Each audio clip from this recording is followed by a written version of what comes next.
You know what really makes us mad is wasting money on CDs with only one or two good songs. Yeah. Tell them about punk.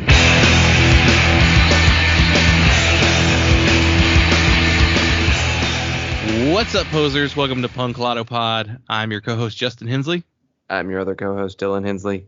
And this is the show where we assign our guests a year and they choose one punk, hardcore, emo, or punk-adjacent album from that year.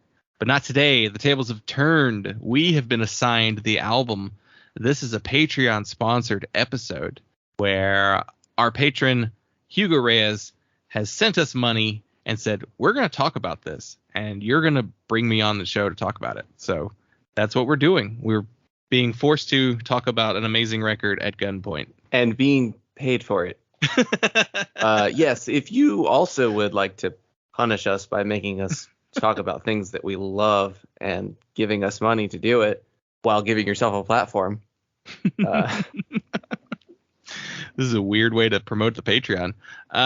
Go to the Patreon, and that's the $10 tier if you want to support the episode and choose the album and maybe even come on the show if that's something you want. Sign up for that one month and then drop down to the $1 tier so you don't get charged $10 every single month unless you want us to talk about a record every single month that you want. We'll do that too, but that's patreon.com/punklottopod. We did the Patreon plug before the album talk. So what are we talking about today? We are talking about the year 2010 and the album The Echo and the Light by CSTVT. This is a big one for us. Like, we're big CSTVT heads. I don't know. We love CSTVT. So very much been looking forward to someone choosing this album for us to talk about, and this is a really fun conversation. Hugo is a contributing writer to The Alternative, as well as he has written for No Echo and Post Trash. He used to have a podcast called Watch Me Pod, and he has another podcast in the works coming soon. Just like a fellow music obsessed person that will go deep in the weeds of things, just like you and I. What does the word CSTVT mean? What's a castanet? Well, it's not that. Man, we didn't even talk about how the black metal band made them take the vowels out of their name. Yeah. CSTVT used to be spelled out like the word Castavet, and then later they had to shorten it to CSTVT. The take the vowels out of the name, which was the style at the time. I don't know, what is a CSTVT? The only thing I can come up with is Rosemary's Baby, the CSTVTs, which makes sense for a black metal band. I don't know what this dictionary.reverso.net says. It's an adjective, over-decorated, parentheses, or quote, bling bling. That's just Google messing up, not being able to read the page. If you go through it. Yeah, no, like the only definitions, the only thing I can come up with are that it's the name of an American emo band from Chicago or an American black metal band formed in 2006 in New York City. And then the Roman CSTVT, the CSTVTs in Rosemary's Baby. So I guess It's a word that was made up for Rosemary's Baby. I guess it's just a name. It's a last name. Because Roman CSTVT is a character's name in Rosemary's Baby. If you go to nameslist.org, it says CSTVT is a surname. Wow. No known origin. And then I read a definition of castanet. So I don't know. Maybe it is a Rosemary's Baby reference. That's weird. I wish we'd known that. Then we could talk about that too. Odd. I wouldn't think of a horror movie as like where this band got their name. Is it a reference to John Cassavetes? Well, there is a band called Cassavetes that's pretty good, but because John Cassavetes is in Rosemary's Baby. Is he Roman CSTVT? But he's not Roman CSTVT. That's played by Sid Blackmer. John Cassavetes is the husband in Rosemary's Baby. Mm. So maybe Roman Polanski was just like, what's his name? CSTVT? No. Oh, well, I'm just going to name a character CSTVT. I don't know who wrote Rosemary's Baby. Is it a book? Isn't John Hamm reading it in Mad Men? Is it based on a book or is it based on a story? No, novel of the same name. So let's go to the novel page. This is entirely unnecessary. I just want to see if the name CSTVT shows up in the book. It does. Okay. So it is Ira Levin's fault. He made it up. That was a deep dive, a little bit of extra research on air that we should have done beforehand, but didn't think about until now. But good Lord, where do we go from here? Yeah, we've already plugged the Patreon. If you want to hear more from us and don't want to necessarily pick an album for us to talk about, if you give us $1, patreon.com/punklottopod, you get access to all of our weekly bonus audio. That includes anything that Dylan and I record, any of the I'm listenings, which actually is what we've done this week. We did an I'm listening, as well as new release Friday bonus audio where I talk about albums that came out that day. You also get my kind of like bonus podcast that exists that will one day be its own podcast. You Lost Me There, which I recently just did an episode on the band Green Day with our good friend Adam Yo. And you get writings over there. I never did my March top 5 albums. I guess it's almost April now. I'm going to do a combined list, but you get any writings there. You get any Moon Pies for Misfits videos, which is where I try out different drinks. I know there's a new Mountain Dew flavor out there. A friend of the show, Jason, sent me a picture of it. It looks like it's supposed to be Bomb Pop flavored. So the Mountain Dew's chasing the Faygo train. And also, if you joined our Patreon, you get access to our Discord, which we have a lot of fun over there. We got a lot of friends of the show in there, chatting about music and whatever else you want to talk about in a Discord, all the different channels. We have lots of that stuff. Everybody bully Dylan into joining Discord. I'm doing it right now. I'm downloading it right now. Send me the link. I'll send you the link. Join the Discord or join the Patreon and you get access to the Discord. If for some reason you don't see the little symbol to connect it, I can send you an invite link as well. So I want to say, spell it like the record label when I was searching for the app. Yep. Discord Records has ruined my way to spell Discord, the word. Yeah. And we've got a $5 tier coming soon. We just have to figure out exactly what we need to do a live stream. And we'll create a producer credit tier as well. And we have a couple other things we've been throwing around. So all that stuff, patreon.com/punklottopod. We're on all the social medias, Instagram, Twitter, and Facebook at punklottopod. Email address, punklottopod@gmail.com. And a voicemail line, 202-688-PUNK. And that's enough. That's enough plugging. Let's get into the show. Enjoy this conversation with Hugo Reyes. We are joined here today by Hugo Reyes, who is a contributing writer for the websites such as No Echo and The Alternative. Hugo, welcome to the show. Thanks for having me. Long-time listener, first-time podcaster on the show. Well, thank you so much for joining us. Dylan, I mentioned it in the introduction, but this is actually a Patreon-sponsored episode where you chose the album we're talking about today. So we appreciate you for sending us a couple dollars and coming on the show with us. Yeah, no problem. I'm glad to subject you to listen to probably the second most popular CSTVT record. Maybe not the one you would choose if it was your decision. Yeah, that'll be. Oh man, I really am looking forward to getting into that part of the conversation because that's gonna be fun.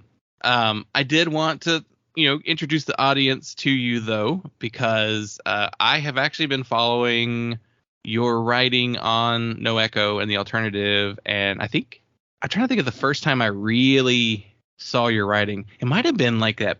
You did like a Medium post about like emo records. Yeah, I did.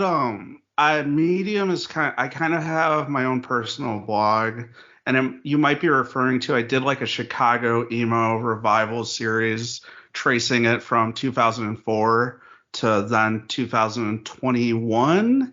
If I recall, I think you mentioned it on the Camp Trash episode, actually. Yeah, and yeah, that's probably where like at least people started to know me. It was very much like a passion project, and of course, I mentioned CSTVT in there because they're pretty integral to like the 2008 to 12 or even like 2013 era for like Chicago emo. So that could be. I think for me, I found out about y'all around that same time because I obviously followed Adam Yo, and it might have been my first episode was when you did a Falcon record. Oh, weird. I mean, I'm from Chicago, so like I worship the Lawrence Arms in college, and to an unhealthy degree, it probably made me an alcoholic in certain ways. So I was like, oh, the Falcon. And I was like really into that record, the second one when it came out, because I was like in college and stuff. So I was like, okay, I'll check this out. And yeah, I've been listening ever since. Well, wow, thank you. That's probably one of our least popular episodes from that entire year, I think. That's funny. I think it's because it came out in 2016, and it's just like it's weird. People don't want to hear us talk about records from the 2010s generally, so this episode's going to go great. Yeah, I'm most interested in talking about, because it's like it's so recent, and it's just I'm worried it's not going to be documented enough, just because of how it goes, and like how much of these old blogs are just being shuttered, where like you kind of, to write these histories, it's kind of piecemeal and like this sort of oral history thing. So like a lot of my writing is like trying to at least document this period. So it's an interesting contrast. Yeah, you've got a really good point about it. The stuff disappearing, the things that weren't documented, because so much of it was, how much of it was social media? Mm-hmm. Like how much of it was like someone's Tumblr account was deactivated 10 years ago. So anything that they posted related to anything that was happening in the scene is gone. It's very, very easy to lose a lot of that stuff. And even just losing who to talk to. I commend you for the piece that you did on Chicago emo revival in that time period, because I know that's legwork. That had to have been many emails. I interviewed maybe like 3 or 4 folks for it. A lot of it was like talking to people that were there, because I am 29, so I started college in like 2012. So as this like what I call like the bedroom part of like the emo revival is happening. So like when I'm coming in, like a lot of these bands like Cloudmouth, Grown-Ups who are kind of near Cassville were ending. So it was like trying to talk to people that were there and at least give me like a little bit of knowledge. But it was really weird, because I already like at that time felt like I missed out, or I was already like, yeah, like it's weird. I get like ghost nostalgia about this era I wasn't even really experiencing, because I was in high school just listening to like classic rock and like the Beatles and Pink Floyd. But yeah, and also like with stuff not being like documented, you also have like all of MySpace just being shuttered too. So like having to go through the Wayback Machine and be like, okay, like who are bands like Top Friends, like who are they touring with and stuff. It's it makes her like a really weird kind of thing, but it's why I like to do the work, because we're seeing like more people write punk books about the 2000s. So like that stuff's, I feel like gonna get documented eventually. But the 2010s, maybe less so. Maybe it will. Yeah, I guess it depends on how big the cultural impact of emo in the 2000s. I feel like was much bigger. Yeah. And then the 2010s, it felt more niche. So yeah, totally. And like it's not like it has to do with like just what the record labels were doing. You didn't see anybody doling out money for like Algernon or something, or even like the hotelier or whatever. Like, so it's definitely, the realities are different, which makes the cultural impact a little weird. Mm-hmm. Yeah, you also wrote, I've referred to your article on, I think I looked it up specifically to see if I get the title, and it was the Tracing the Roots of Indie Punk. I've definitely referred to that article to other people quite a few times, and that's another one where, because Dylan and I have talked for years too, where we're just like, what do we call that sound? Because like it comes from punk music, but the style is closer to indie rock, but the DIY ethos is so punk, and nobody wants to call it punk. And I think your article did a really good job of kind of laying out at least like the roots of where all that came from, like your Lemurias and AJJs and a lot of that kind of stuff. So Yeah. I love that article too. Everybody should go read that as well. Yeah, and like even I didn't say it specifically, but like I think it's very much like the answer. It's like very much post Orcore. It's very much that that like answer to that. And I even feel weird when I'm like calling stuff indie punk, but I feel like when you say it, people get the vibe of it for sure. I just wanted to put it down somewhere, and I wish more people would use it, because whenever I'm Bandcamp tagging, like not a lot of stuff shows up for indie punk, and usually if it does, it's just like bands from the UK. Yeah, like your Freshes or your Cheerbleeders. Yeah, totally. Well, your stuff that you write for No Echo and the Alternative, it's really good stuff. I think you said before we recorded the alternative stuff, you kind of have the hardcore beat for the alternative. Yeah. We have a couple people that do hardcore stuff, but I started a hardcore column last year called Step to Rhythm, obviously after the Turnstile record. I had trouble coming up with something, and it was the beginning of 2022. Obviously, like a lot of people, I had Turnstile on the brain kind of thing. So I do that. Usually I write about like 10 records, EPs, splits that come out each month, and just try to give some stuff a signal boost, because I was writing about hardcore like in general for the site since I started, but I was like, it would be nice just to have one place. And yeah, it's cool. And like, there's other people doing hardcore columns, but I'd like to hope that maybe I'll have like one thing or one or two things that like you won't see anywhere else. And if you're not like that plugged in, I'm still gonna have like the big tentpole stuff that's coming out.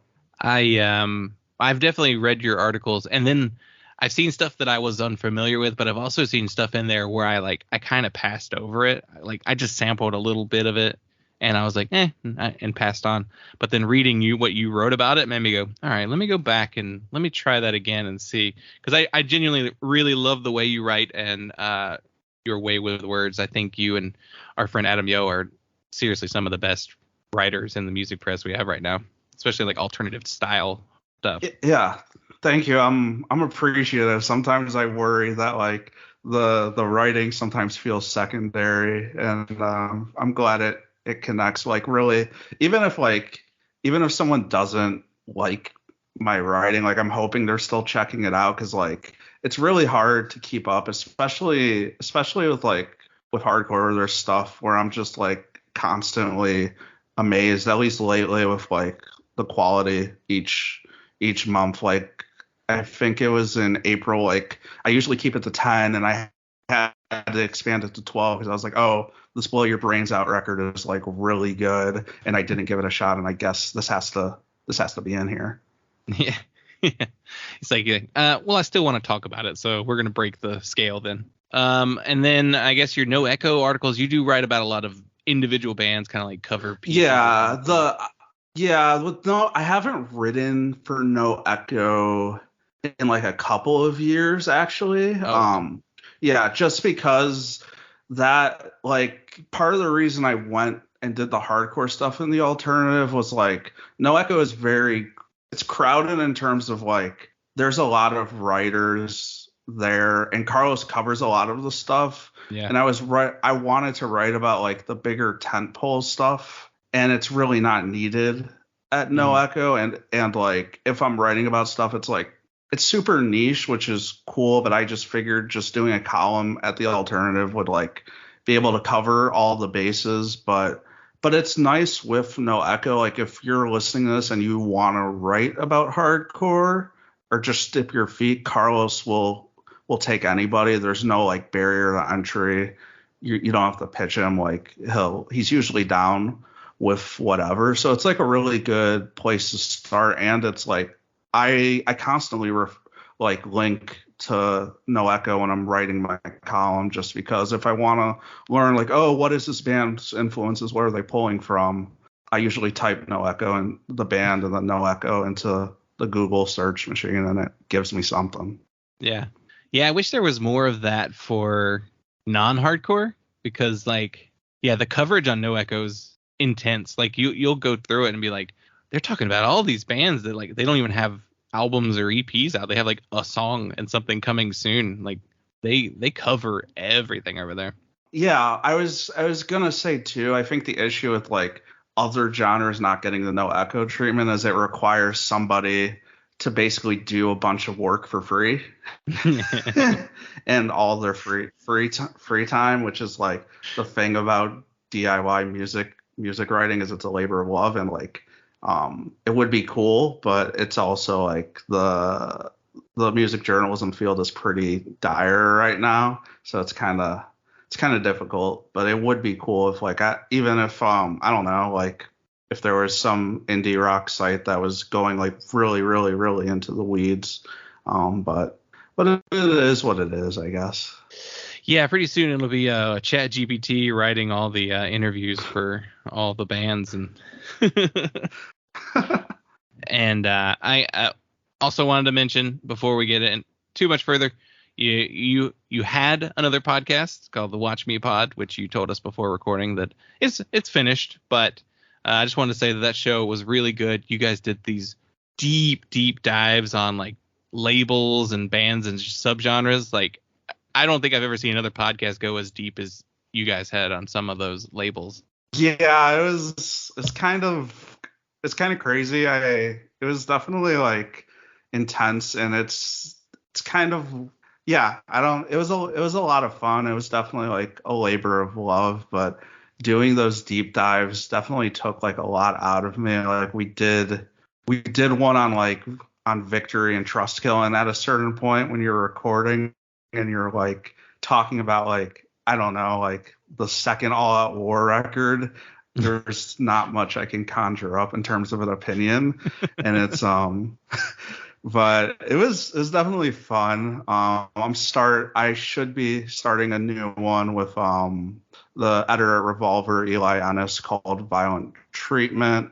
So if you follow me on socials, whenever that happens, hopefully sometime this year, but it'll be a similar vibe, maybe a little less intense in terms of the deep dives, and not as much, almost like 2.5 hour episodes, but a similar vibe where we're going to try to talk about like new stuff and be honest about how we're feeling about it. Don't sugarcoat stuff, and then also do like some deep dives. We're going over some ideas right now. But yeah, it's fun. I like to keep busy, which is why I'm recording this podcast with y'all, because it's something for me to do. Yeah, you're like us. You give yourself like assignments and research projects, and like now we record hours of audio, and then I'll edit it, or you'll write these long pieces about it. It's like, yeah, I just love homework. That's what I was gonna say. It's like I was actually really bad at school and I hated homework, but this is the homework I wished I had back then. Yeah, totally. Well, cool. Well, I'll make sure to include links to everything in the show notes so that everybody can keep track of when the new show goes live. And let's get into the rest of the show then. So the regular premise of the show is we assign our guests a year and they choose a punk, hardcore, emo, or punk adjacent album from that year. And since this is actually a Patreon sponsored episode, we didn't have to assign you anything. You assigned us the record. And before we get into the album we're actually talking about, it was released in the year 2010, so I thought we'd take a look at some other stuff that came out around that period. I know you mentioned before recording that you had like a little bit of a list of stuff that you were looking at from that year. So what's on that list, if we could peek at it? Yeah, the first one was Joie de Vie, the North End.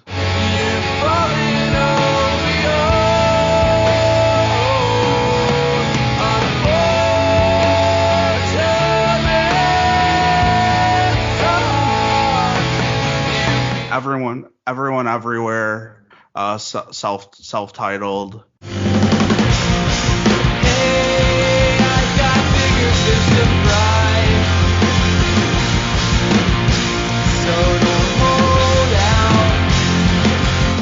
Brave Little Abacus, Just Got Back from Discomfort.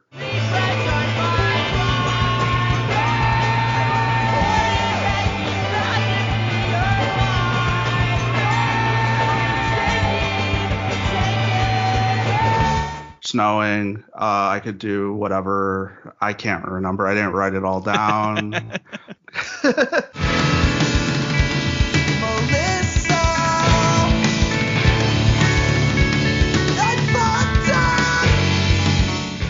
Grown Ups More Songs, which, like, as someone from the Midwest is a pretty big deal to me, which a record that I like still listen to this day. Like, maybe I would have picked it for fun.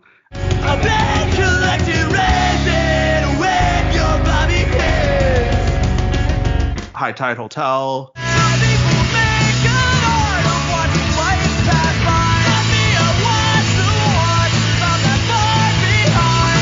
1994, Fuck Your Head.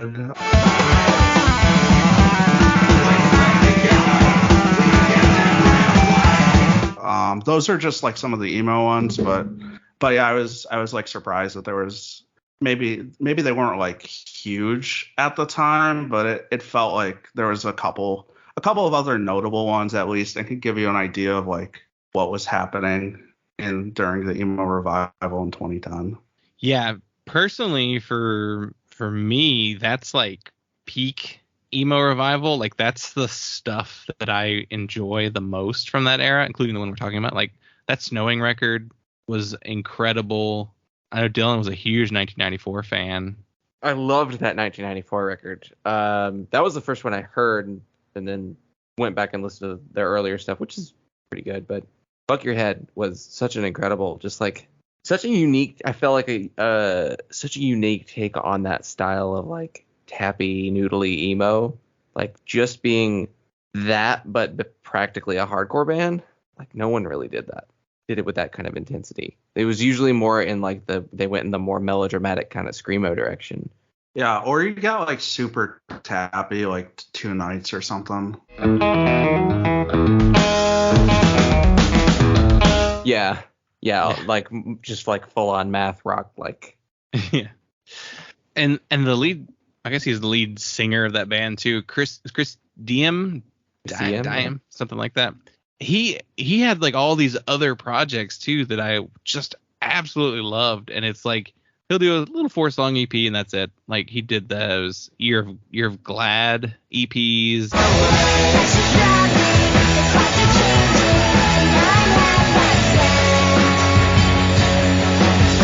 And the what was the Quit the Band? Yeah, Quit the Band. That was probably one of the more obscure things he did.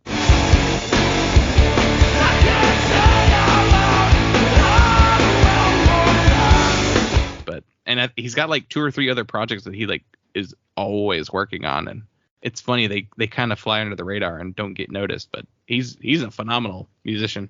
Yeah, totally. Dylan, what else came out in 2010 that we should be aware of, so we have an idea of the landscape of punk and punk adjacent music? So I'm trying to think of what I remember. Gaslight Anthem put out American Slang. You told me fortunes in American slang that year, which is a pretty big record for me. This is also the year of the Worst Alkaline Trio record.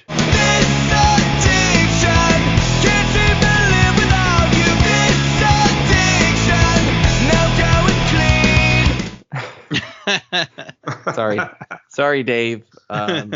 This addiction. I know you like that one, but I was trying to think of what hardcore was doing. Well, Nails.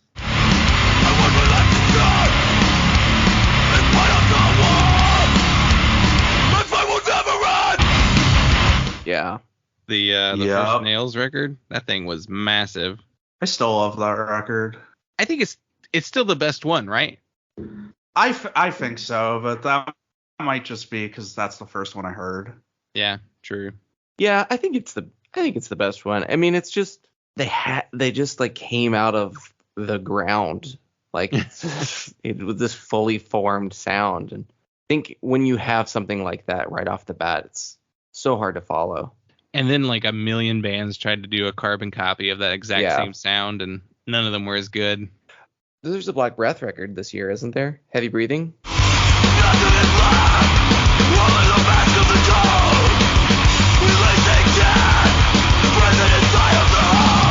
Nice, yeah. I still, now when I think of Black Breath, I just think of Super Crush. Yeah. Yeah.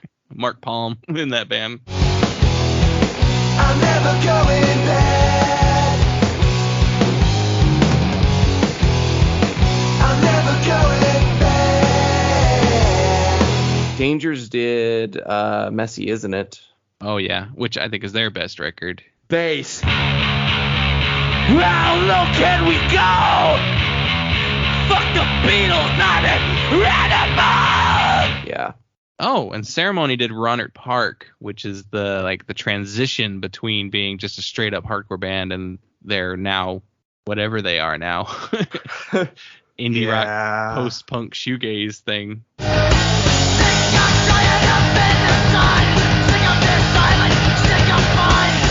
Yeah. Yeah. Which, no shade, we had Andy Nelson on the show of Ceremony and we loved him. So, I no disrespect to Ceremony. It's just, I don't know, I got into them when they were a hardcore band. Yeah. Yeah. I mean, Ronert Park's my favorite. I'm just not as the newer stuff isn't bad. It's just not what I want from them, which is fine. They're not required to keep making hardcore music. Right. It's honestly, just that we don't have anyone else giving us the Ceremony records. Yeah, that's true. If there was a substitute, we'd be okay. And you use the term that I use regularly, I think, was like, this is not what I come to this band for. Like I come to certain bands for a specific way they do things. And then when they deviate from that and change it in some way that I didn't want, then it kind of becomes this like, oh, well, I guess they're not for me anymore. But yeah, you still have the early records or whatever to go back to. Like I still love whenever they play Sick live. That's always fun. Yeah, it's not, the records didn't evaporate and disappear because they changed their sound. Yeah. Iron Sheik put out Not Like This. I wanna smash my face into the goddamn radio. Yes. Incredible kind of really I feel like a masterpiece. Yeah. I would call that a masterpiece. Yeah, I agree. That's probably my favorite. If I really thought about it, it's probably my favorite album of the entire decade of the 2010s. I can't think of too many. Like Majesty Shredding, which also came out in 2010, might be like a close second. But yeah, incredible album.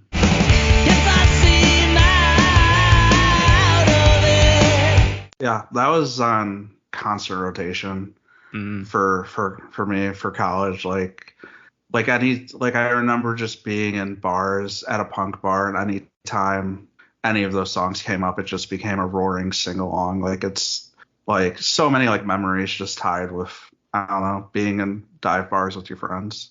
I do think it's worth mentioning we have covered the year 2010 a couple times in the past. So the very first time we did Big Kids Hoop Dreams. Oh, I forgot. Oh man. Love that album so much.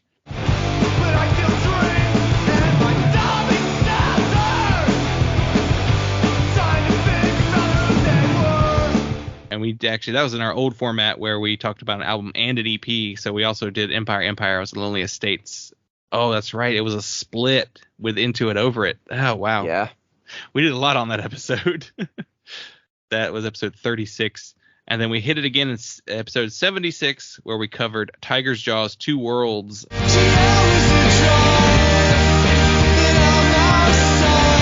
As well as Lemuria's Chautauqua County.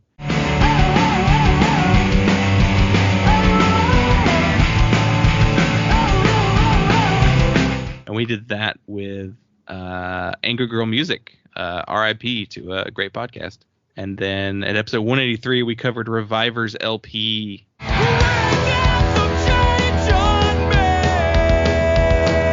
With Maddie from Cluttered. So we've hit it a couple times. We don't do the 2010s that frequently just because the audience tells us they don't want it. But Yeah, I guess the last I'm pretty sure Menzinger's Chamberlain Waits. Does that come out this year? Or I think so. yeah.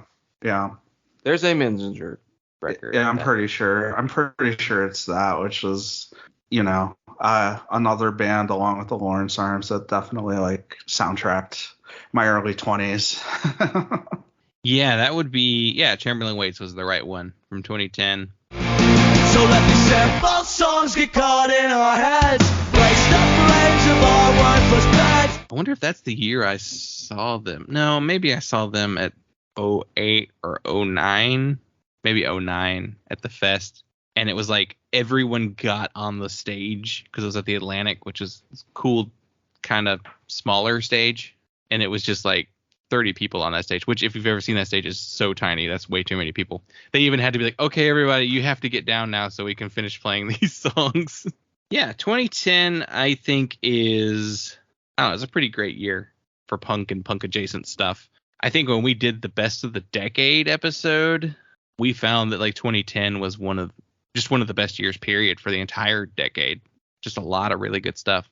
And I don't know if that was just us being like, we were the exact perfect age for 2010 to be amazing. Yeah, I mean, I was 20. Yeah, so I've been 24. Yeah, it's probably. Yeah, Go ahead.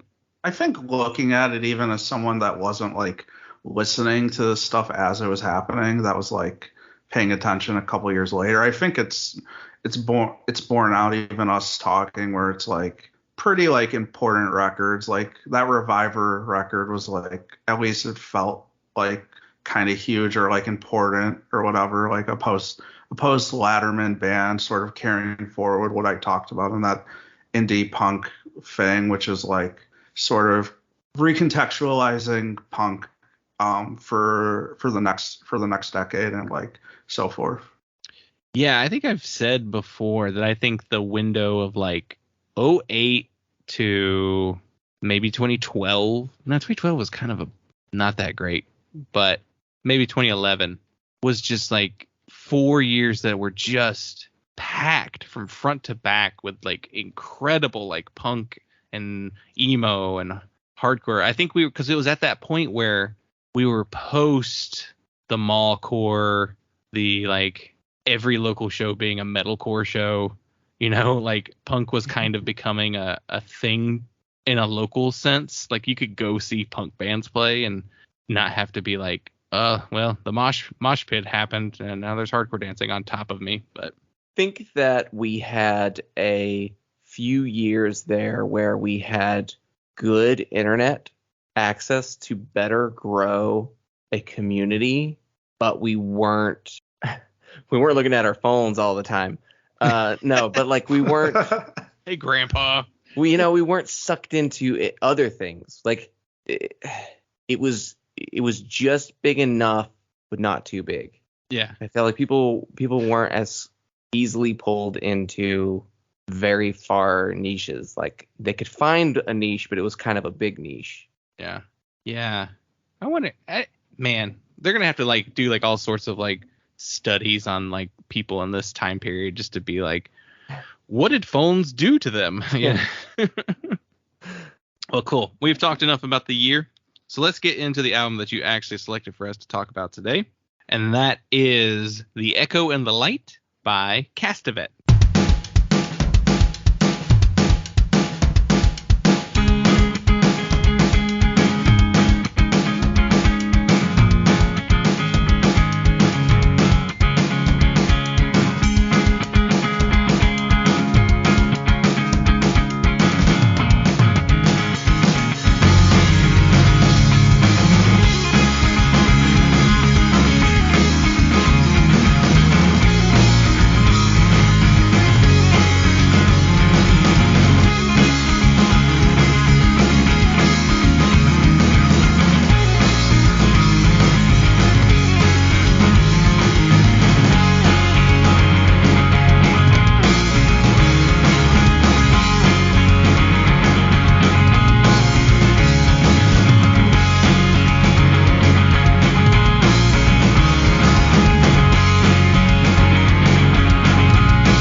couple what I call stats on the band. So CSTVT were an emo / post-hardcore band from Chicago, Illinois, who formed in 2007. The band released their first EP, which was a demo called I Know What a Lion Is, as a self-released CDR in 2008, and then followed that up with their first full-length album, Summer Fences, which was also self-released and then picked up by Count Your Lucky Stars. And then it gets a little messy. So then we come to The Echo and the Light, kind of. Originally released as a CDR and a cassette on Ice Age Records in 2009. They would then follow that up with re-recording the album, which is where we are today. Released August 17th, 2010 on Tiny Engines Records. The personnel is Nick Wakeham on vocals and guitar, Will McEvely, is that right? On guitar. Yeah, that sounds right. Ron Petsky on bass and Josh Snader on drums. And the album was produced by Dennis Pleckham. So let's see. Where do we want to go? Do we want to get into the story first of this record, or should we trying to figure out what path to go down? Okay, we'll just start with this. What made you choose this album for us to talk about?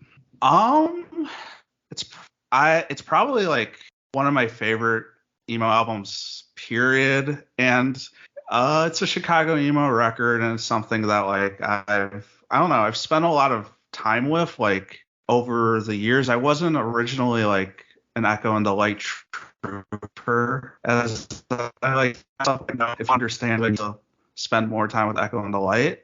And I think it's also just interesting to talk about because it has those two recording sessions, and I feel like it's like just such an interesting time capsule to. And yeah, I don't know, I really love this record, even like going down to like the oddity that is Lautrec, the one screamo song, which was originally going to be on a split with the Chicago emo band Lautrec, but it didn't happen. So they're like, oh, let's just throw it on here just for fun. And there's something about this record that's like, I think Punk News called it like the best version of a placeholder.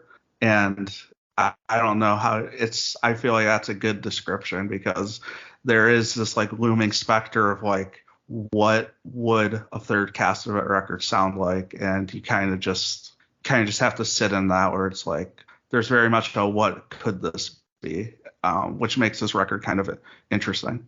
That is such a good point. Wow, that is something that when I've thought about CSTVT, there's something about that band that feels cut off. Like there's something that was supposed to follow.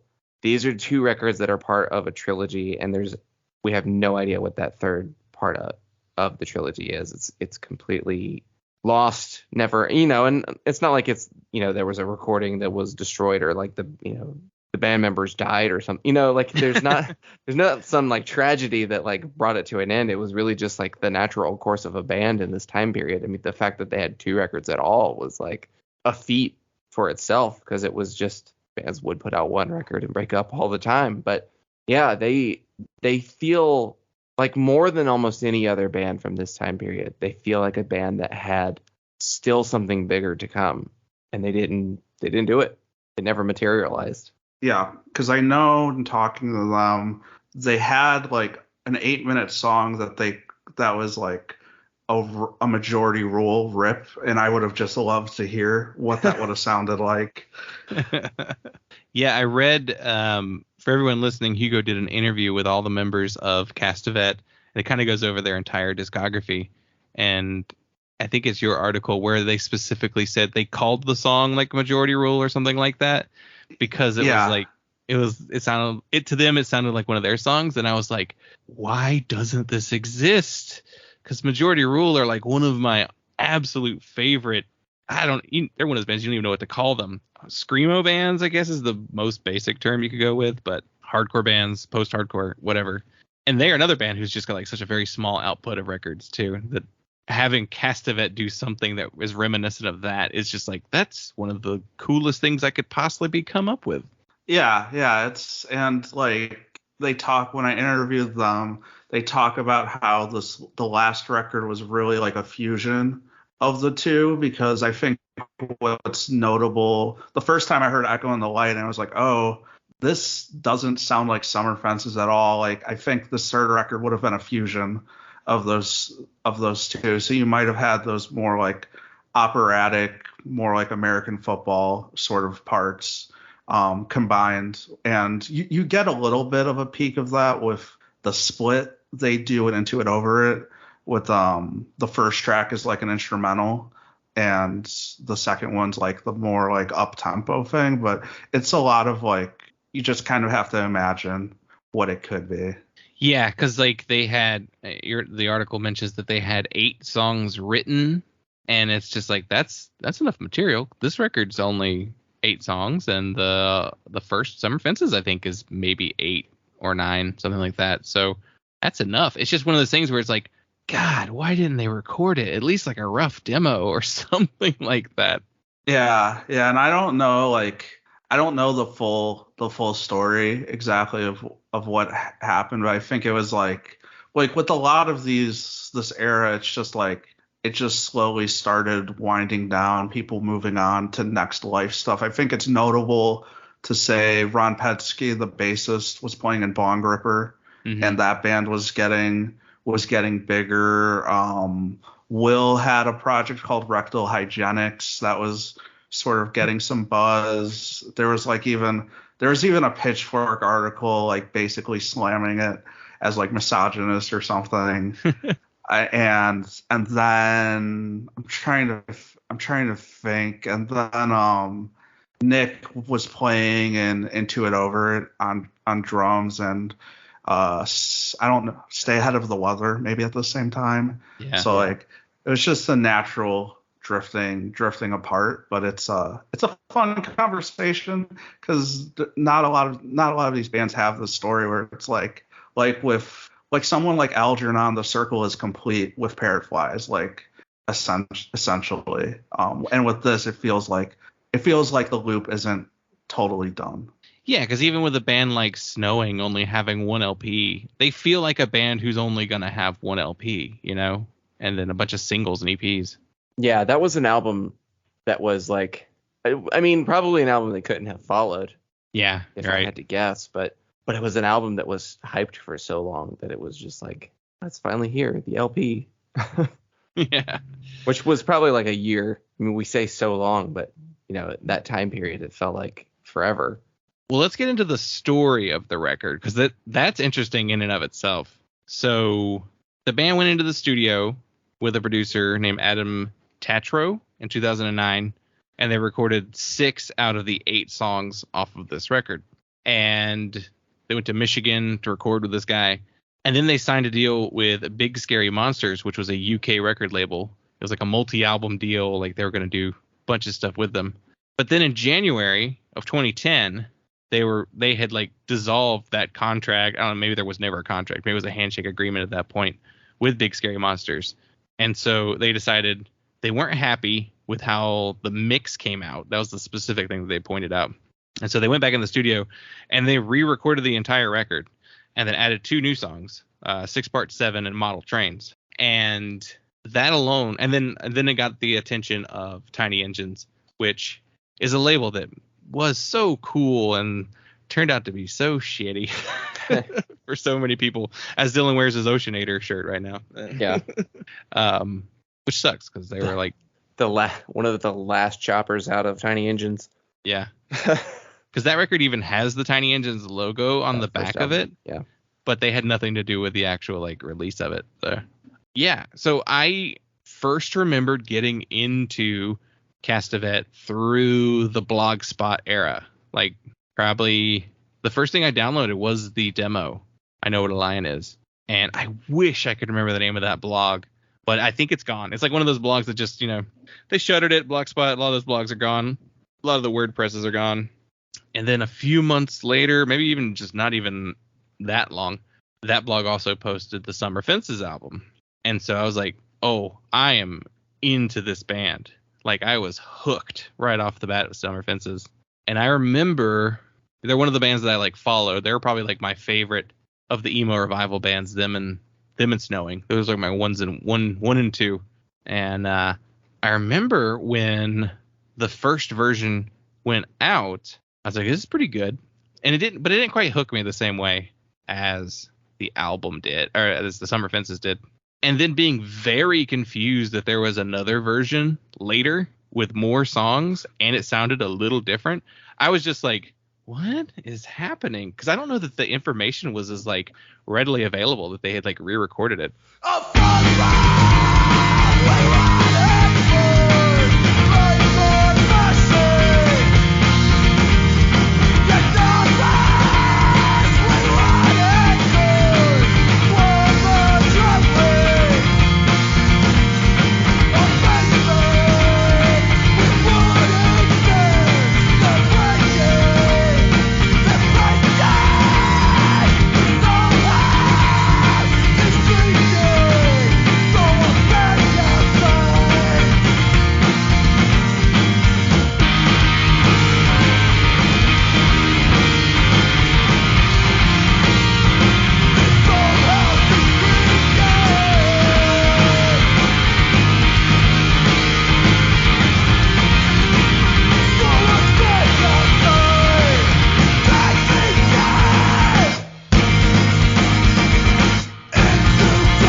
Attention to Castavet around that time, or is this all an after?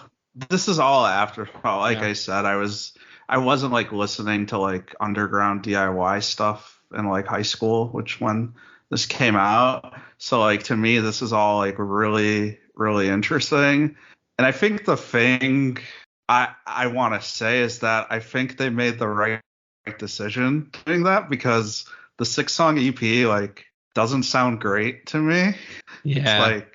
It's like I've heard hardcore demos on Bandcamp that have sounded better. so I think it's a weird situation, but I think it was the right choice.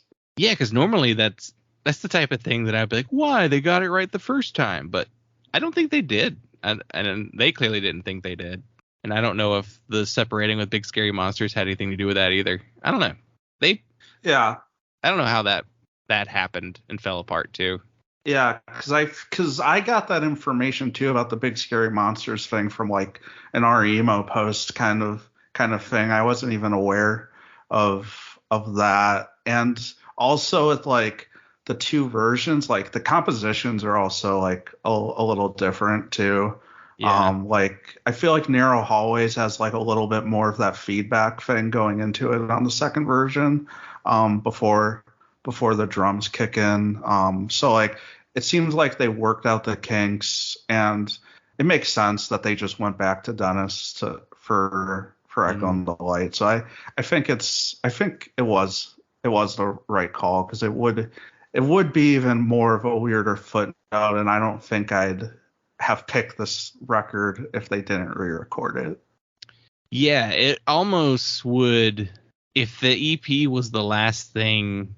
I mean, I guess there's still the Snacktown and the self-titled 7-inch, but if it was just Summer Fences was the last LP, then it would be more like a Snowing situation, and you're like, okay, that's it. That's the end of that band. They did a couple singles and an EP and an album, and it wouldn't have that unfinished feeling that Dylan brought up, because it does feel like there was a third step that was supposed to happen that didn't. Dylan, what's your Castavet kind of journey?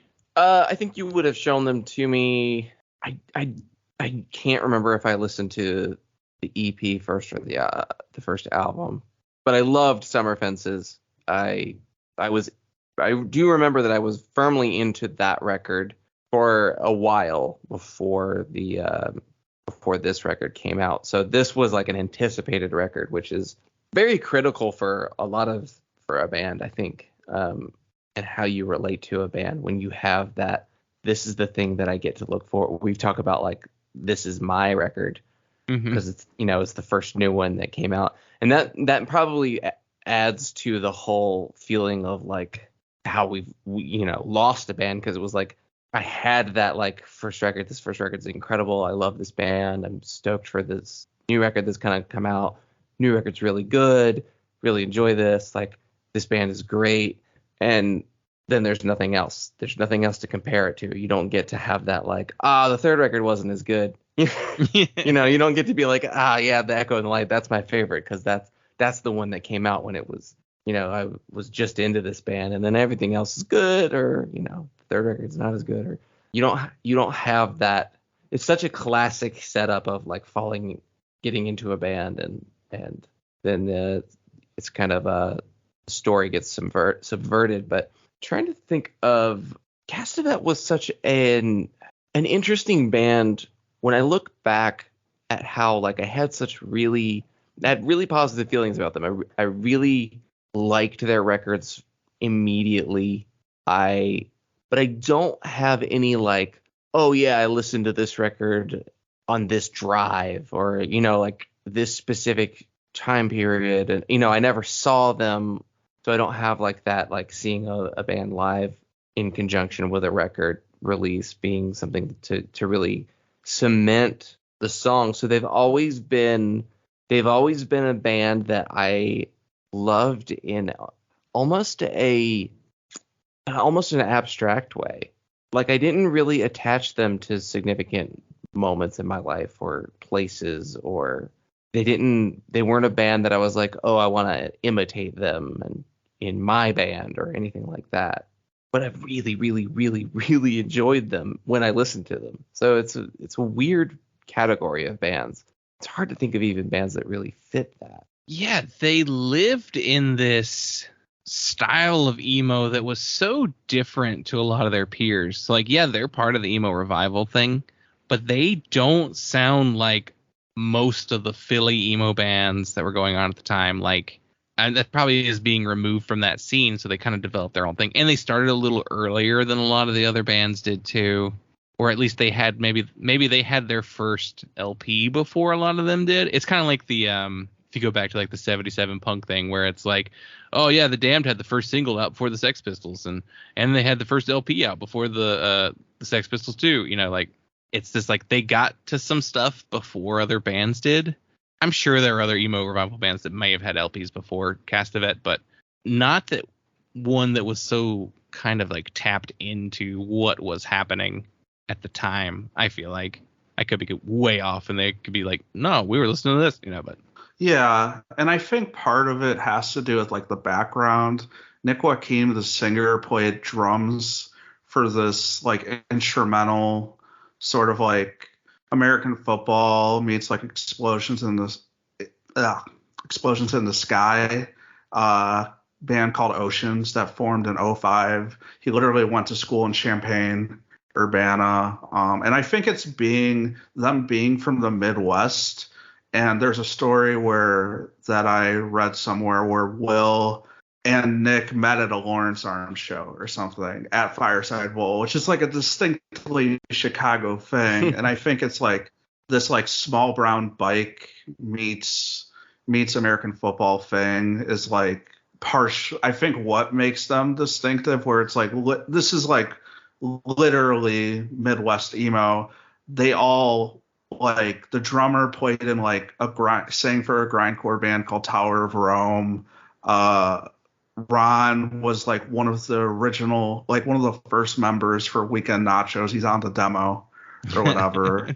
So like I think and a lot of these other emo bands were like screamo or hardcore kids, but I feel like them being from the Midwest and having the more like indie rock side of like second wave emo meeting like the more gruff punk thing kind of made them have a distinctive thing that, like, if you're from Lehigh Valley or something and in Philadelphia, you just don't have that background. I don't know if any of them grew up on Small Brown Bike or something like that. Yeah, and you mentioned the one band that like I always found the most commonality with is Small Brown Bike. And then I guess you throw that Small Brown Bike in with Mineral, an American football style emo, because a lot of the emo bands didn't have that gruff yell that they had, the Castevet had. And that pulled more from like the No Idea sound, like your Small Red Bikes and your Hot Water Musics. And the Philly scene wasn't doing that at all. They were doing more clean, unless you were in a screamo band up there, but cleaner singing, or like with Snowing, where those vocals are like yelps almost. I don't know how to describe the vocals on the Snowing, warbly. Yeah. So yeah, I guess it's like they were kind of living in that. They're in Chicago, so that's a strong scene for the lack of a better term, orgcore sound, which I feel like the Chicago and the Midwest in general has always been able to generate such a unique sound, like going back to like the American hardcore boom with like Naked Raygun and D. Kreutzen, and even go to Husker Du over in Minneapolis. Like the Midwest was doing something way different than what DC or what LA or Boston or New York were all doing. It was this completely fresh in their own sound, and then it moves on up into like the noise rock stuff with Shellac and Albini and all that stuff up there. And then the 90s, that's where you get your Lawrence Arms and your Alkaline Trios and your everything in that whole family tree up there. So it makes sense why whenever it's their turn to do emo and screamo, they do it completely different, which then follows that into like the fairly recent stuff with like we have like a Sincere Engineer and even a Retirement Party. Like it's just retirement party in Chicago. Yeah. Yep. Like and like Sincere Engineer is obviously cut from the cloth of the Lawrence Arms. Her first show was opening for like Brendan Kelly. Yeah. And yeah, she's on Red Scare, and yeah.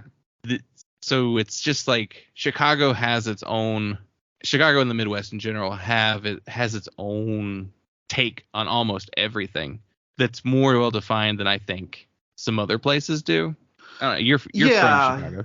Yeah, I think so. And it's like it's also helped by the fact that like we're a transplant town, so we get all these kids from all over the country that are moving here for college, where it's like Retirement Party Avery is from Michigan and moved here, and then you have like Deanna's from Sincere Engineers from the suburbs.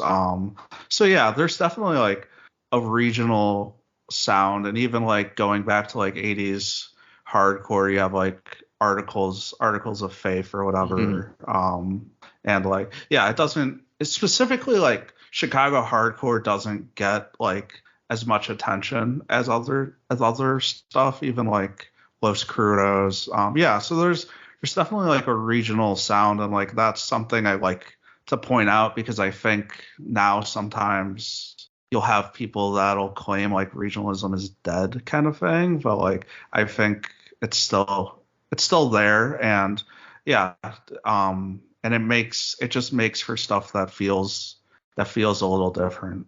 Yeah, I mean, I think there's a reason that we call it Midwest emo. Yeah, that regionality really was so important in defining a sound that really became the template for all of the emo revival and everything that Philly would do. And as far as like a lot of it, so much of it is really just copying that Chicago and surrounding areas kind of textbook.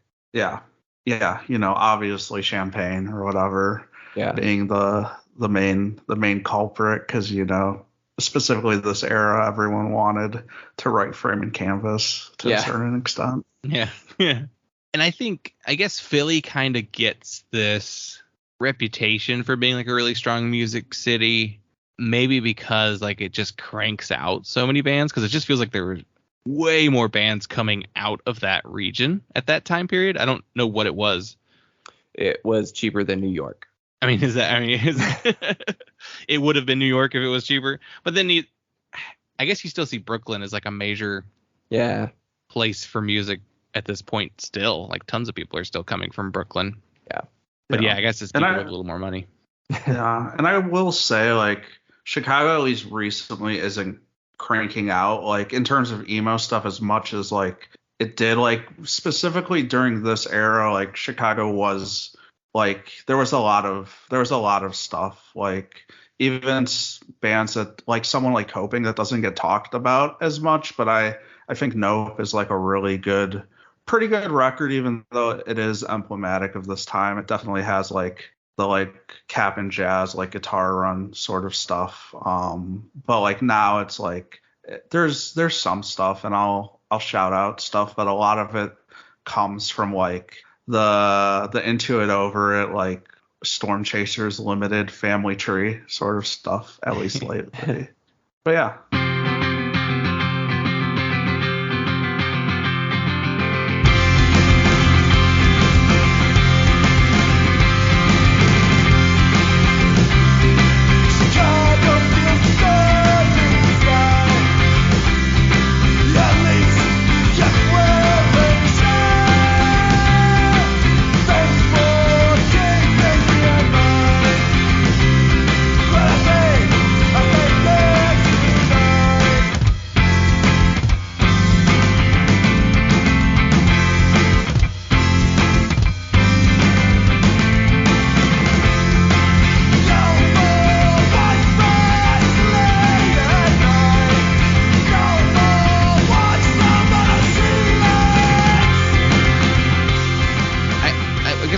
Get your background. How did you come across Castavet? I'd have to think. It was probably like 2012 or 13 when I was starting to get into this stuff. Like in retrospect, it probably showed up like through the algorithm when because I remember downloading Spotify, and I'd always get fed between Berwyn and Bryn Mawr a lot. And then it's been like slowly over the years where it's like my love for them has deepened, and Echo and the Light is like a record I listen to like almost weekly at this point. Like, and even if it's just one song, it's like, oh, I just want to get stoked while listening to Narrow Hallways right now, and I'm just gonna do that. So yeah, it was like, it's not like I've been saying, like, it's definitely like after the fact, and like sort of like becoming a lurker on our email and like taking all this stuff in. And yeah, it was definitely like 2013 or 14. So like well after they were not a band anymore.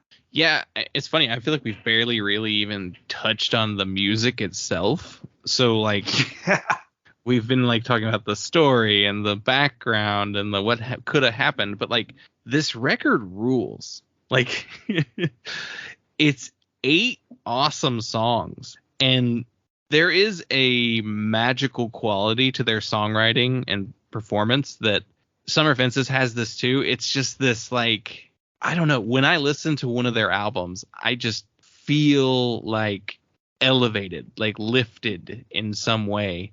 And I don't smoke weed, so I don't mean like that. So like, it's just like, I don't know, it's so different. It feels cinematic. Does that kind of make sense? Yeah, a little bit. I guess that comes from the post-rock Explosions in the Sky kind of like influence on their sound, which is, I think, is heavier on Summer Fences, but this album does have a bit of that too. Yeah, it's like when I interviewed them, it was like they kind of cut some of that out, but you still have like these long, especially the first 2 songs, these like long inner sort of glistening like intros or whatever before like you start getting pummeled. Yeah. So it's definitely like leaner on that stuff. Like I know in talking to them, they were like, they noticed people were having a post on Summer Fences, so they were like, what if we just made a record of those kind of songs? Yeah, the way they worded it was like they cut things shorter specifically to leave like a wanting feeling, which almost is a metaphor for the band in general. Like they cut it short to leave us all wanting more from them. Yeah, it starts off with 6 Part 7, which was the one of 2 new songs for this recording session, and it's one of the slower songs on the album. It starts slower because it's got like the shimmery guitar and like the ringing out riff in the background, and then it comes in with some like faster, more tapping type guitar work. But I don't know, it has this it's like you're drifting in, you're settling into the album, so that whenever you hit Narrow Hallways, which is it the best song on the record? It might be my favorite. I think it's the best. Yeah. It's faster, it's heavier, it's louder, it's got a groove to it. It has lots of like kind of like stop starty sort of riffs to it. Like, yeah, it's probably my favorite song, but I do also think Midwest Values is probably my second favorite song on here, which is another one of the faster songs on the parts where people, I guess, would have been moshing to, or at least moving around to a little more. What are some tracks that stand out to you? I'd have to, so obviously like 6 Part 7. I love the closing track a lot. Is that like Bike Cities in Memory? If I'm Cities correct? in Memory and Bike Notes is before that. It's just about riding your bike when you're riding your bike at night, which is like feels like a not a distinctly Chicago thing, but like in Chicago in particular, just given how many friends I have where that's the main way of transportation. But yeah, and I also as I said before, I like Lautrec just for like how abrupt it feels. It's probably not like, I sometimes find myself skipping it if I'm being honest when I'm going through the record, but it's kind of like a cool, like, oh, this is what we could have just been a screamo band if we wanted to. And like I cut this from my Castavet piece, but before Castavet formed, all of them minus Josh Snyder were going to do a screamo band, and then Nick Pitt bought a Fender Twin Reverb and was like, oh, I want to play songs that sound like American football. So this was in the cards for them. But yeah, I like them. I like them all. Like, it's a boring answer, but Narrow Hallways is always the one. But yeah, I don't know. I really enjoy them all, obviously. As I've already said, like, Narrow Hallways is kind of everything I want in an emo song. Yeah. Dylan, what do you think about these songs? So this is definitely one of those records. I feel like both Castavet records, I do have a hard time like singling out individual songs. Yeah. The records are such good, like, they're good records to just listen to from beginning to end. I mean, Lautrec being kind of an oddity on this record. But I think if I really have to parse them down into individual songs, I think there's something really, really special about just the whole last half of this record. I think that Midwest Values, Model Trains, especially Model Trains and Bike Notes, those two songs I love. Those are the ones that I think come to mind when I think of this record and what it sounds like.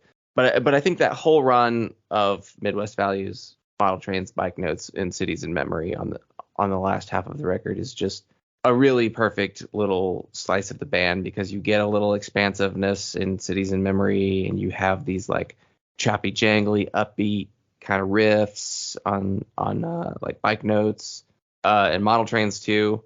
But like Model Trains even kind of has like, you get these like the floor tom fill kind of thing, and the delicate arpeggiating, kind of typical emo guitar stuff in the latter half of that song. So they do everything. I feel like they do everything that I really love from them in just those 4 songs at some point. So I think that's a really good slice of the record. Yeah, Model Trains is one of the other 2 songs that they added to the album, and it's interesting. It's like one of the shorter songs on there, I believe. I think I have the actual track times pulled up. Yeah, it's the literal shortest song on there. It's 2 minutes 33 seconds. And listening back to that, I was like, it felt kind of abrupt when it ended. I guess just because the way their songs tended to go. Like Midwest Values is 4.5 minutes, and then the Cities in Memory is 5.5. So it's like they have these longer tracks on here, but just something about the way Model Trains just like ends, it just feels a little like, oh, okay, we're done with this one. That was quick. That's surprising. But you're right. The whole record does have this monolithic, like, it's not like one song is the one whole song for a record. Like, there's definitely like ups and downs, tempos and changes and all sorts of stuff. But you listen to it in one go typically. Like, it helps that it's like almost exactly 30 minutes, And with longer songs, like you run the risk of kind of making a record that's too long, and they seemed very cognizant of just being like, let's make sure it's not too long so that people don't get bored with it and, you know, turn it off before we're finished, you know?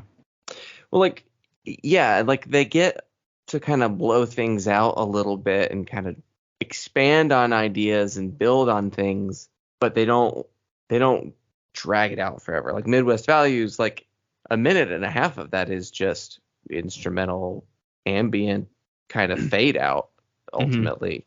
But like it's just enough. I think they did a really good job of taking something that sounds really big and condensing it into something that is much more manageable. Yeah, reading, I was surprised. I don't know why, but I guess knowing that they're only a 4-piece feels kind of surprising to me. I mean, I know there's 2 guitars in there, but I don't know. For some reason, it feels like this band would have more people in it almost. I don't know. And that's, I guess, the beauty of overdubs and multi-tracking. You can just make it sound like you've got way more people than you do. But in the interview that you did with them, Hugo, they mentioned, was it Will? Like he wrote a part that was basically too hard for himself to play live. Yeah, it was on the last, like that last 7-inch they did for Run for Cover. Right. Yeah. Which is funny. Yeah, but I think it's good to keep in mind it was like Will's first band, really. Like, so this was like he was really like a bedroom guitarist, sort of like noodler, which I can personally identify with. And so, yeah, I could see that where he was like, he was kind of growing in certain ways as the band goes along. Like I remember talking to him and sending the demo to Punk News and being like so excited that they reviewed it and it was so positive. So it was like for him specifically, this was all like a very new thing. Yeah, that Punk News review for the demo is like the first real piece of like not merch, but like promotion that they really had, because they didn't do too much to really push it before. And then I'm assuming once Summer Fences came out and Count Your Lucky Stars, like Keith was probably like, all right, we're going to send this record to places so he gets some reviews in. But yeah. Yeah, totally. I actually have a question because I've always been curious. Does the demo sound any different from like what's on Summer Fences? Because I haven't been able to track down the files for the demo. Huh. I used to have them probably like 3 computers ago. Yeah, I had both the demo and the album. Yeah, I had the demo, the album, and the first version of this album and the second version. And I remember doing that thing where you're like, what's the difference? And you like play them back and forth just to see like if you can hear a difference. I know they said that the demo was an unmixed, unmastered, which it had to be mixed in some way. I guess not really treated. There is, if I remember correctly, because it's been a long time since I heard it, it does sound a bit different purely based off of it's just a little bit like rough around the edges as far as like, I don't know, because the performance is the same on both. So it's really just it sounds a little drier maybe, and maybe just like a little fuzzier or just a little more like kind of scuffed up almost sounding. Because when you get to Summer Fences, I didn't really go back to the demo that often just because it's the same performance. So like it just sounded cleaner and sounded better. So it's not drastically different.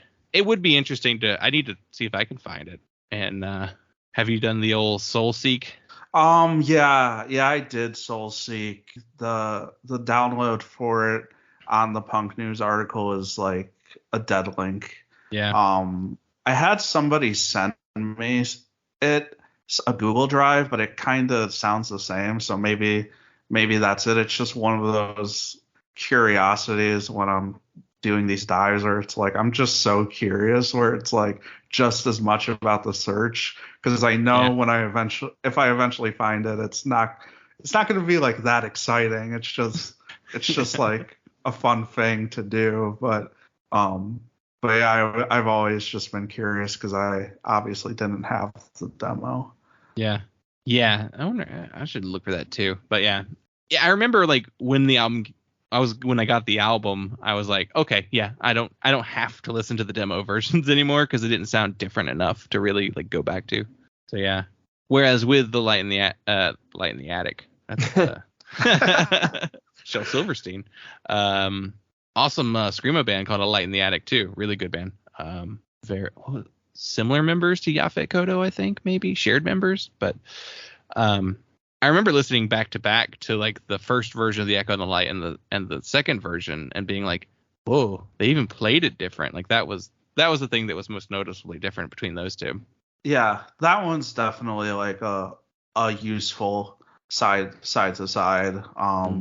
Yeah, and it's cool that it was the first one was on Ice Age, which was kind of like it was like an important label in Chicago. Like they most notably put out some Glockamora stuff. I think they did Ghoul Intentions and the last 7-inch they did.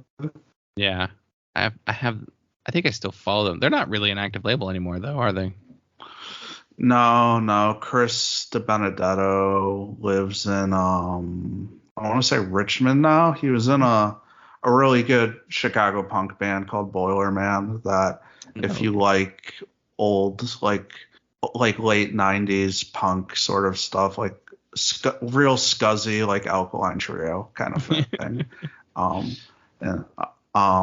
But yeah, they're not a label. I think their last thing was like a Spit Take record in like 2016. Yeah. Richmond is probably the only other city that I think captures like a similar kind of feel of Chicago. Like if I was going to pick like two very common cities, those would be the closest to match each other. Because Richmond's got like, they've got the gruff punk stuff with your Avail. But then also at the same time, during this time period, they had their own little like explosion of new bands with like Sundials kind of leading that way. And Richmond music scene rules. So many good bands out of there too. Yeah. And still putting out like good stuff. Mm-hmm. And a wide variety of stuff too. It's like the same city that did Gwar and City of Caterpillar and Avail. Like it's just like, whoa, what is this mix of things? We have to ask this now. Dylan and I have made it abundantly clear in the past that we're Summer Fences boys. Are you? Where do you? Which side of the fence do you fall on with Castevet? It's easy. It's Echo and the Light, baby. Yeah. Yeah. It's like half the reason I was like I picked this is like just to evangelize for it, because I feel like whenever I'm on Twitter and see someone talk about Castevet, it's always Summer Fences, and it makes sense. But I feel like this one gets passed over, including myself, for a while, especially when you're coming at the stuff retroactively. So that something about Summer Fences just pulls the people more, and that's why like anytime I see someone like mention this record, like that band Ben Quad that I really like, when they did like a 4 albums like screenshot in terms of like their vision board for their newest record, and Echo and the Light was one of them, and I was like, it was definitely like a feeling of recognition. It's like, okay, one of us is here too, and it makes sense why I like that band that much. But yeah, it's definitely like, I don't want to say it's not close, but Echo and the Light is something I listen to like a lot, and I think something about Summer Fences feels very seasonal for me. It feels like a fall and like winter record for me. Something about it, like I start getting sad when I listen to it sometimes. Like it's just like it feels distinctly like a non-summer record, where Echo and the Light, it's something I can listen to now. Like it was like a nice day in Chicago when I was walking home from work, like 50 or 60 out kind of thing, with the sun beating down while I'm in my summer coat, and it just, listening to Echo and the Light just felt right. Yeah, I don't know, Dylan, re-listening to it, did you kind of reevaluate where this record places between the two? So I revisited this record last year, and then so it was a little more fresh going into it this time. I think part of the preference for summer fences for me, maybe a lot of people and haven't put this together, is that we still don't have vinyl for summer fences. I was gonna bring up that I am one of the people that every single time Count Your Lucky Stars is like, we're reissuing a record tomorrow, and I'm like, summer fences, and It's never summer fences. it's never summer fences. I think there's a reason for that, right? Have you heard the reason? I know it's going to happen, but it's not Keith's fault. It's the band's fault because the art was like made for a CD. Mhm. They need to do like an alternate art or something because I guess I don't know. It might just be like really pixelated if it's on vinyl. So I know they have to do that. And like even doing the interview, it took like a while to corral everybody. And like actually I wasn't able to get Nick, who sings, in the interview. I reached out to him, and then he took I had to follow up, and then he emailed me back, and then when I was like, hey, can we nail down a time, he just never got back to me. So I can only imagine nailing all four of them down to do vinyl. It's just got to be a nightmare, but I know it'll hopefully eventually happen. It's a thing that they all want to do, but it's just a matter of corralling them all. And most at least half the band doesn't even really do music that much anymore. Yeah, so it's not the first thing on my mind. Is it Nick who's the doctor? There's an ER doctor in the band. Yep. Nick is an ER doctor. Yeah. So it's probably not a top of the list priority for him. I don't know if you're familiar. Are you familiar with the album Unorthodox by Indecision? Yes, I am. So our friend runs Bitter Melody Records, and they're the ones who did the vinyl issue of it. It was the very first vinyl edition of it, and he got the album mastered because the album was never mastered. It was just mixed and then put out on CD. One of the things he had to do for that was because the artwork for that was also one of those things where it's just gone, nobody has it, and a scan just won't work because it would just pixelate. So there's the way to, it takes this special type of camera where you basically you're using a microscope on the image, and then you just take a much bigger picture of the super close up. I don't know how they did it. It seemed like it was a science experiment that when they got that done, and it probably would just be easier just to get somebody to make new artwork for it. But yeah, it's probably some insanely high megapixel, really expensive camera, and it takes a really long time to expose the picture or something. Yeah, but they had that same problem. I just remember him telling me about it, and luckily he knew someone who had access to that camera, that type of camera you needed. Unorthodox, there was vinyl in originally, but they were super rare, right? Maybe it was done on vinyl, but I definitely remember he got it mastered for the first time, because it just literally never been mastered before. Yeah. So maybe there was vinyl for it, but yeah, they definitely just took the CD master and pressed it on vinyl. For sure. Yeah, originally. Which I think has had to happen. I feel like I've seen Mike Park on Twitter, does anybody have a CD copy of this album? And so maybe are you turning the CD version into vinyl? That's what it sounds like. And usually that's what I was. He's like, nobody has the original files anymore. We can't. This is the highest quality we can get. Yeah, it's higher than a vinyl. Yeah, a vinyl rip is not going to sound good. You wouldn't want a vinyl copy of a vinyl rip. A vinyl rip pressed to vinyl.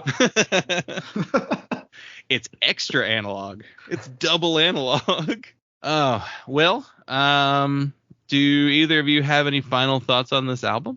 No, this was so much fun. Thanks for having me on to talk about one of my favorite emo records, period.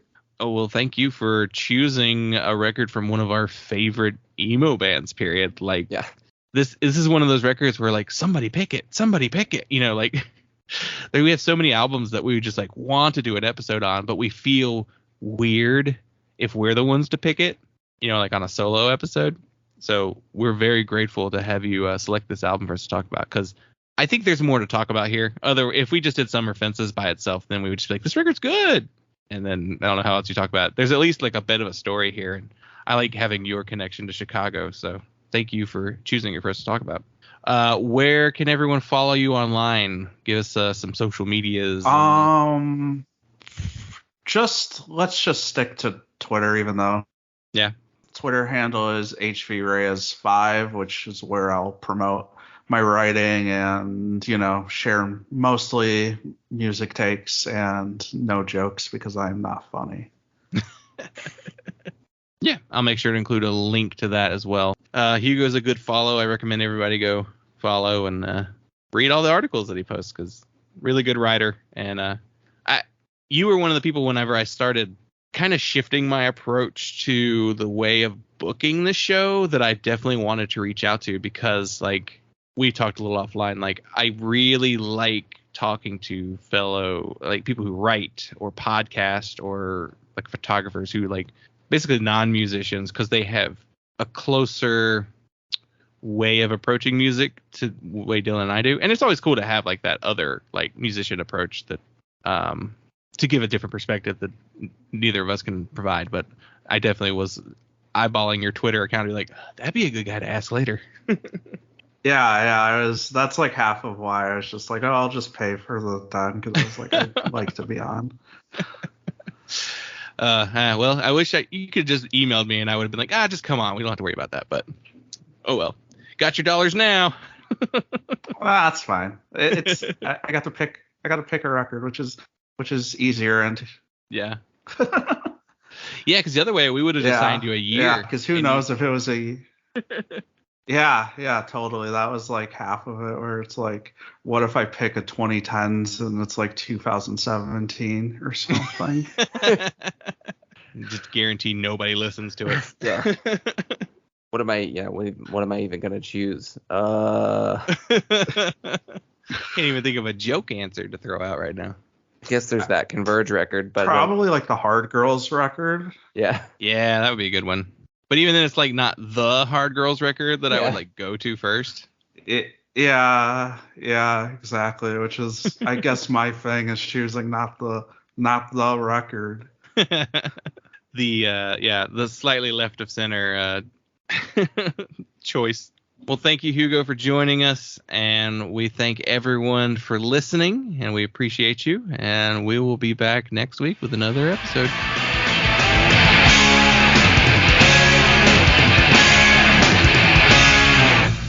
To order Punk, call the number on your screen. Rush delivery is available. Remember, this special offer is not sold in stores.